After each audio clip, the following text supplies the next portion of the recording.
Good morning, everyone. Today is the memorial of St. Charles Borromeo. Now, obviously, having been to St. Charles College, we knew all about St. Charles Borromeo, and he was a man who lived in Italy. He was a leading figure in the Catholic Reformation of the mid-16th century, thereabouts. But the interesting thing about him is that his uncle was appointed as Pope. And the uncle then summoned, said, come to Rome, and appointed him as a cardinal, even though the guy wasn't a priest yet.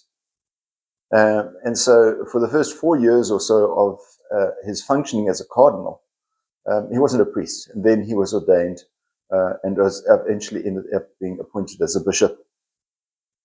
Interestingly enough, he experienced much major resistance, I suppose, as you say, in the Reformation times, trying to bring people back into the way of life that would be expected of religious leaders. Obviously, it's some resistance for those people who were corrupt and very comfortable in the way in which they were living. Thank you very much. And so therefore, many people tried to actually take his life. In fact, he survived a number of attempts of people trying to kill him. But in his life, he worked on the catechism that we know about. He worked on the missal, which is what we use during the masses, and also on the breviary, which is the prayers that we pray on a daily basis during the day. Anyone can do them, but mostly religious would do that.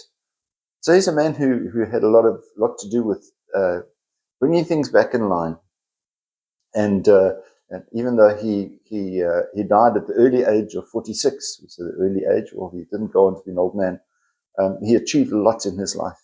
We give thanks today, especially for St. Charles Borromeo, and think about what it is that perhaps the Lord is asking us to do today, because he was an ordinary layman, and he was appointed by his uncle to be a cardinal, and achieved a lot of good things because he had a desire to fix those things. So let's make ourselves available, see what happens. You keep yourself safe. We'll see you again.